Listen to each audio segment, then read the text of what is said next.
ఒకరోజు ఒక అందమైన యువతి ఫ్లైట్ ఎక్కి తన సీట్లో కూర్చుందామని చూస్తుంది. పక్క సీట్లోనేమో ఒక దివ్యాంగుడు ఉంటాడు. అతనికి 2 చేతులు ఉండవు. అతన్ని చూసి ఆమె అసహించుకుని, నేనేంటి ఇలాంటి వాళ్ళ పక్కన కూర్చోడమా, నేను కూర్చోనని ఎయిర్ హోస్టెస్ ని పిలిచి నాకు సీట్ మార్చండి అంటుంది. ఆమె అంతా వెతికి ఎక్కడ సీట్లు లేవండి అంటే, నాకు తెలియదు, నేను ఇక్కడైతే కూర్చోలేను అని చెప్తుంది. సరే నేను కెప్టెన్ అడిగి వస్తానని చెప్పి ఆమె వెళ్తుంది.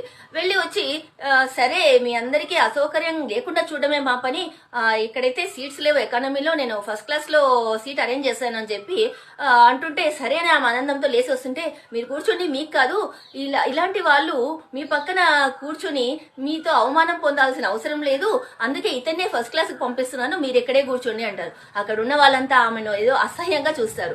నిజం చెప్పాలంటే మనిషి అందం కాదండి, మనసు అందంగా ఉండడం ముఖ్యం. అవతల వాళ్ళ పరిస్థితి ఏంటి, వాళ్ళకి ఎందుకు అలాంటి సిచ్యువేషన్ వచ్చింది అని తెలుసుకోకుండా మనం వాళ్ళని ఏదంటే అది అని వాళ్ళని అవమానపరుస్తాము. కానీ వాళ్ళు ఎంత కష్టపడి ఏం జరిగి ఉంటే అలాంటి పరిస్థితికి వస్తారు. నిజంగా అతను సైన్యంలో అతని 2 చేతులు పోగొట్టుకున్నాడు. అతను చాలా బాధపడ్డాడు, ఇలాంటి వాళ్ళ కోసమా నా చేతులు పోగొట్టుకున్నాను అని. కానీ ఫ్లైట్ లో అందరూ చప్పట్లు కొట్టి ఆయన్ని ఫస్ట్ క్లాస్ పంపిస్తుంటే అప్పుడు అతని మనసుకు ఆనందం వేసింది. ఈ దేశం నిజంగా ఇంకా కొంత మంచి మనుషులు ఉన్నారు అని.